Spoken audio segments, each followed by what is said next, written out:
We're official now. We're official now. Okay, well, welcome to Beyond the Crime 2026. Thank you all for coming to the live podcast recording at this wonderful event right here in beautiful Albuquerque, New Mexico. We are Like Mother, Like Murder. I am Heather. And I am Rachel. And we are here today to talk to you guys about a 46-year-old cold case that was eventually solved without DNA. So I'm going to start off with something that Heidi says, and it's okay if you don't know who Heidi is yet. You will by the end of this. But she always says, where there's hope, there's a way. Before I dive in, though, to the details, I do want to give a quick listener discretion. This case does involve sexual assault and murder, okay? So just make sure you're taking care of yourselves, and let's dive in. Loretta Jones was a young single mother. She had gone to the LDS Business College for a degree in accounting, and she went to go work for her father. Her family meant a lot to her parents, her siblings, and especially her young daughter, Heidi. So in 1970, Loretta was 23 years old. She had been born and raised in Price, Utah, which was a very small, sleepy town. And that summer, the evening of July 30th, 1970, had started out just like a regular night with Loretta and Heidi at home. Dinner, bath, bed, a familiar nighttime routine. But just before tucking in with a bedtime story, a knock came at the door. Loretta told 4-year-old Heidi to go to your room, stay there, and don't come out no matter what. Heidi was confused, but she did what her mother said, and she eventually fell into a fitful sleep. The next morning, she woke herself up, and she realized her mom had never come in the night before and hadn't come in that morning to let her know, hey, breakfast is on the table. And it was really, really quiet outside of her bedroom. So she peered through the keyhole of her bedroom door. What Heidi witnessed as a 4-year-old child and what she would endure over the next 4 decades, and how Heidi turned a tragedy into lifelong pursuit marked by frustration, followed by resilience, and of course, a lot of hope, is a testament to Loretta's strength instilled in her daughter and Heidi's dogged fight for justice. After Heidi woke that fateful morning, she found her mother, Loretta Jones, deceased in the living room. She eventually made her way outside, where she found a neighborhood kid who she often played with, and she told him that she thought her mom was dead. Authorities were eventually notified, and the beginning of a 46-year-long investigation began. Murder was not typical in this small town, and Loretta's murder was covered several times in the local paper. It was reported that 4-year-old Heidi had discovered the body and that Loretta had been stabbed multiple times. As the paper detailed the brutal scene, there was another featured article. The same day that Loretta had been killed, there had been an attempted abduction in the same neighborhood. A 10-year-old girl had been accosted but managed to escape, and she provided a detailed description of her attacker. The running theory was that whoever murdered Loretta had also attempted to abduct this person. The 10-year-old survivor was called more than once to attempt identification of several potential suspects, and eventually the police zeroed in on Tom Egley. So Egley lived in a town just 6 miles from where Loretta and Heidi lived and where the attempted abduction took place. Reports had come in that not only had Egley been seen at a bar that night with blood on his clothes, but Egley's pregnant girlfriend had relayed that he had come home late that night, 3 a.m., showered, and then took those clothes to the laundromat. When he was questioned, he admitted to knowing Loretta. He admitted that he had been in the area that night, but he denied any involvement in the crime.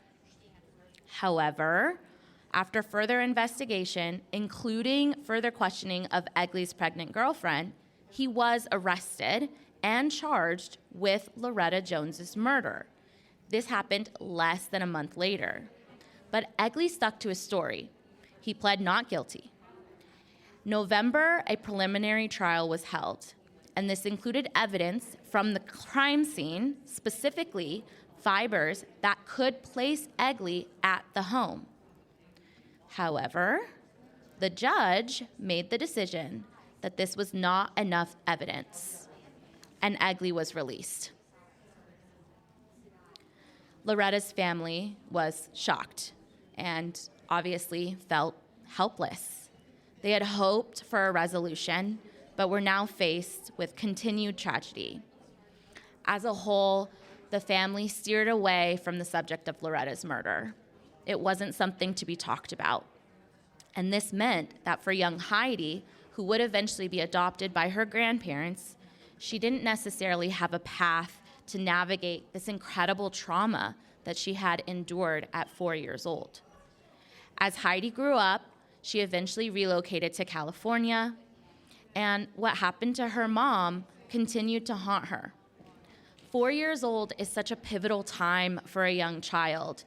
This is around the time that long-term memories start to really take hold.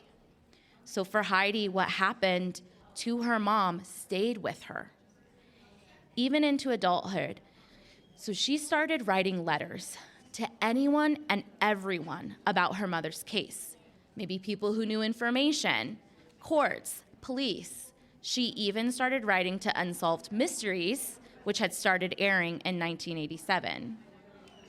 And even though Heidi had only 4 precious years with her mom, and although at this point decades had passed, she was determined to find justice. After all, that justice had been so close back in 1970, and many probably wonder if the outcome would have been different if more people had listened to what 4-year-old Heidi had said to investigators right after her mom was killed. She told them Tom did it. In 2008, Loretta's case was more than ice cold. It had been almost 40 years since the crime had occurred, but luckily, the area began looking into cold cases, and Loretta's case was reopened. Investigators had to go back to the beginning. Eventually, Heidi would become involved in the investigation, but like many cold cases, especially one decades old, that didn't have things like a lot of hard physical evidence or DNA, the case still petered out. But Heidi would not be discouraged. She had moved back to Utah, and although the Price Police Department cold case investigation had slowed practically to a halt, Heidi was ever the resourceful one.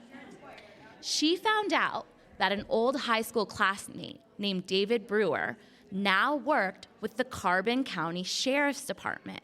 This is the same department who had originally worked Loretta Jones' case. So she tracks down David Brewer. She stalked him. She stalked Heidi, in her own words, will tell you that she stalked David Brewer down. She knew where he was going to be one weekend at a festival. She went, she found him. Hey, David, remember me from high school? Guess what? You should help me solve my mom's cold case. At first, Detective Brewer was a little reticent, but eventually he goes, oh, no, we need to look into this. So together, Heidi and Detective Brewer reignited the investigation. But of course, a case decades old came with obvious roadblocks. Evidence was missing. Evidence was a mess.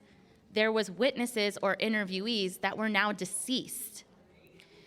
Investigators, though, were able to track down Egley's former pregnant girlfriend, who relayed that night that Tom had returned in the early morning hours and that he had showered and then gone to the laundromat. So when they talked to her, she went on to reveal that when the police later came back requesting Egley's clothes from that night to hand over for evidence, he admitted to her back in 1970 that he had handed over different clothes to the police. She had always said that she thought he was involved. Multiple other witnesses were re-interviewed, and every account pointed to Egley. There were even reports that Egley admitted to it, but then he said they'd never be able to prove it.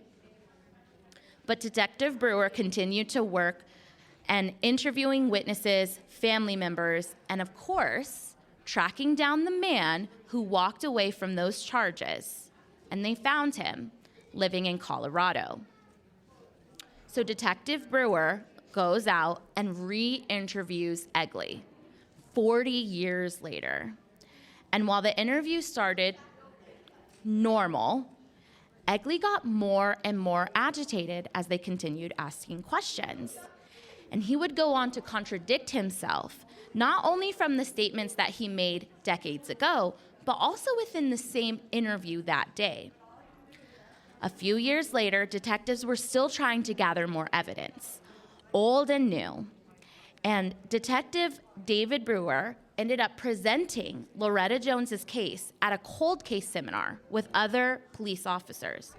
And one of the responses to his presentation was, "Have you ever considered exhuming the body?" After all, DNA testing was leaps and bounds ahead of where it had been in 1970. And at the time of the murder, along with other physical evidence from Loretta Jones's body, swabs were taken that included seminal DNA. But was the family willing to allow an exhumation after all these years? Would it even be possible to obtain anything useful after all this time had passed? In 2013, Heidi's grandmother, Loretta's mother, her name was Ludine, she originally refused the exhumation. She did not want Loretta's remains to be disturbed. And Heidi said she knew the only way they would be able to do it would be in the dark of night without her grandma knowing. It wasn't until after Ludine unfortunately passed away that they would make the request again. And this time, they asked Heidi, and she said, "Give me a shovel, and I'll help dig." So in June 2016, Loretta's body was exhumed. And before the truck was able to lift the remains from the ground, a sudden whirlwind rolled through the cemetery. Heidi knew this was her grandma. She goes, "Hey, Ludine." Heidi and Detective Brewer were there, and they sat there wondering, could this finally push the case toward a resolution? So as Heidi watched her mother's remains leave the cemetery that day, she had all sorts of emotions, and she was just overwhelmed with sadness. She felt like she was losing her mom all over again. Reporters took the story of the exhumation from a 46-year-old cold case and ran with it. There was various news articles and radio broadcasts, and they made it very clear that the hope with this exhumation was to find DNA. A few days later, the day that Loretta's body had been reinterred, Detective Brewer received a call. It was a neighbor of Tom Egley. Apparently, the news had reached him in Rocky Ford, Colorado, and ever since, Egley had been in an agitated state. He even went so far as to ask his neighbor, "How long do you think DNA stays on a body?" And this amazing neighbor, we all need people like her in our lives. She decided she would not let the work that had been put into Loretta's case all these years fall just short of justice. And she was willing to put herself face to face with a killer over and over again. Over weeks, this neighbor would have casual conversations with Egley, but she would record every single one. And she started to egg him on in a type of way, indicating again and again what the news coverage had already been saying. They're looking for DNA. Eventually, after weeks of these conversations, the unimaginable happened. Tom Egley confessed to his neighbor that he had murdered Loretta Jones. And this neighbor stayed calm, stayed cool, stayed collected. And she actually suggested that he go and confess to the police. He wasn't sure, but he thought, hey, I live in Colorado. This happened in Utah. If I don't cross state lines, maybe I'll get away with it. So he eventually did confess to police. Detective Brewer actually flew all the way out to Colorado and obtained the confession himself. After a little bit of, jurisdictional things they had to take care of, at 76 years old, Egley was arrested for the murder of Loretta Jones.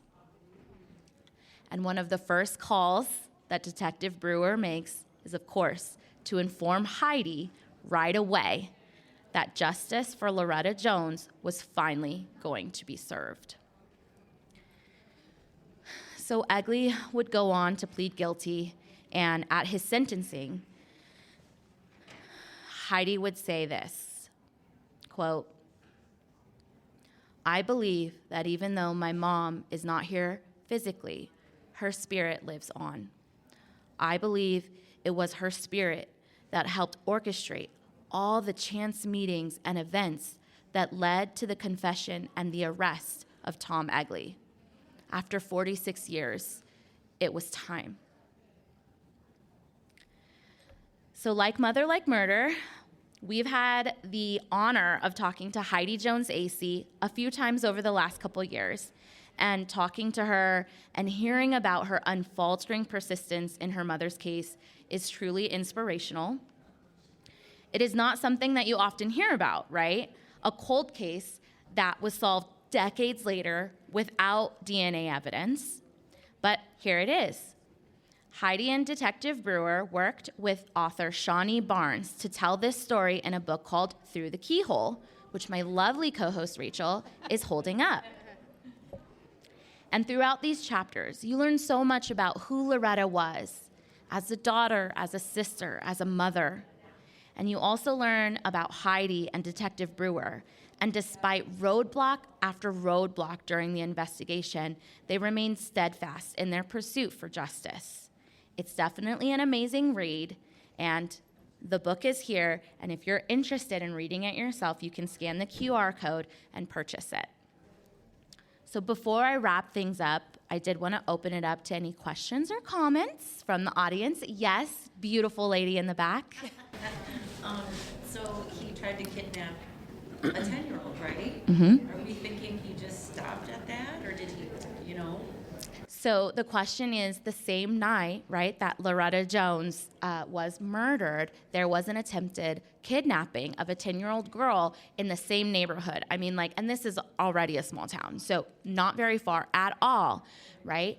And so what they believe was going on, and this is the theory, they can't, confirm it, and of course this guy is not gonna, say everything. So they believe that he was in town that night.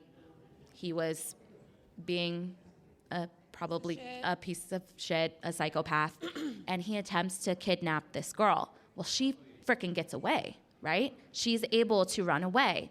So then he heads over to Loretta Jones's house.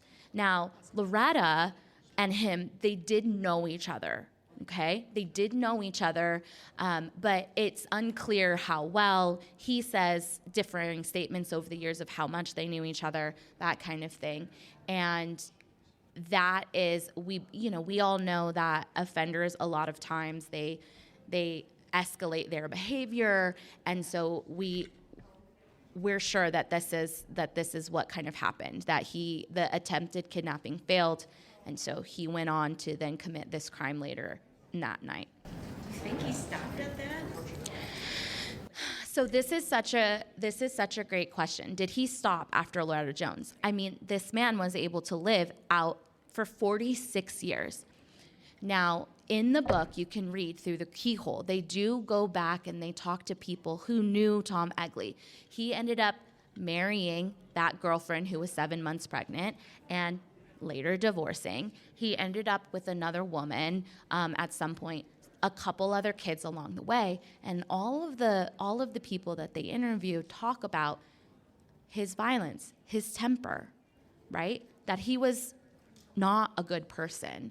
And the way that he was very nonchalant, and I'll tell you this, is in the book, you can read about it. When he was brought to trial, and this just tells you how narcissistic psychopath he was like, he basically made a statement, I don't know why you guys are bringing this up. It was so long ago. He also tried to make a statement saying, well, I didn't know Heidi was there. Like, as if that was, yeah. And so just from this, we are in a casino, so I think I'm allowed to say this. I'd put good money down that this man had other violent crimes that he had committed. How many times did he stab her? Jeez, yeah, that's Yeah, and then there was also evidence of a manual strangulation. Yeah, so it was a brutal crime, and that's not just something that, exactly. That's a very good point. I think something that you didn't tell them, and you should, is about the picture, the photograph that had evidence that Loretta tried to also tell everyone who her murderer was. So there are, why don't you say it? I mean, you literally just were saying. So basically, they had minimal, I mean, this was 1970. This was a small town. This had gone to the county sheriff because, Price didn't have, their own police department at the time. And so there was scant physical evidence, but they did at least take crime scene photos. And in one of the crime scene photos, you can see, I'll get a little bit graphic here, you can see the blood pool on the ground where Loretta Jones had been killed. And at one point, someone who knew Heidi messaged her and said, do you see what I'm seeing on this picture? And Heidi's like, what are you talking about? So on the ground, near where the blood had been pooling, you can make out what looks like a T and an O written in blood. So there is a theory out there. Of course, we can't confirm this, right? But this does make a lot of sense that Loretta Jones, in her dying breaths, attempted to spell out Tom. Well, and if someone would have seen that or paid attention to that early on, Heidi also told the investigators Tom did it. So she knew him well enough, or knew his name at least, to say, Tom was here, Tom did this, and it was written in her own blood on the floor. Mm-hmm. Mm-hmm. I know, chilling. I have goosebumps. Any other questions, comments? Okay. So I do just want to take a moment to thank Beyond the Crime for allowing us to share Loretta's story with you all here today. It has been a really amazing time to be here and meet some amazing people, including families. We've met so many families at this event who are going through journeys, unfortunately, very similar to Heidi's. And so again, I just want to leave you all with the message of what Heidi tells us all the time, and what she tells other people that are in similar situations as hers, who are fighting for loved ones whose cases have, gone cold. Where there's hope, there's a way. So we originally covered Loretta Jones's case back in 2022 when we were just an itty-bitty tiny baby podcast. And my wonderful co-host Rachel stepped off and took the leap and messaged Heidi and said, hey, we're not big, but we're interested in your story, and we'd love to speak with you. And Heidi, being the badass that she is, just said, hell yeah, let's do this. And so we had her on. We spoke about her mom. We spoke about her journey through all of this. And then we recently spoke to her again when the book came out. And so on episode 161, which was just released last year, so on episode 161 of Like Mother, Like Murder, we are talking to Heidi about the book and just her journey and what's been happening.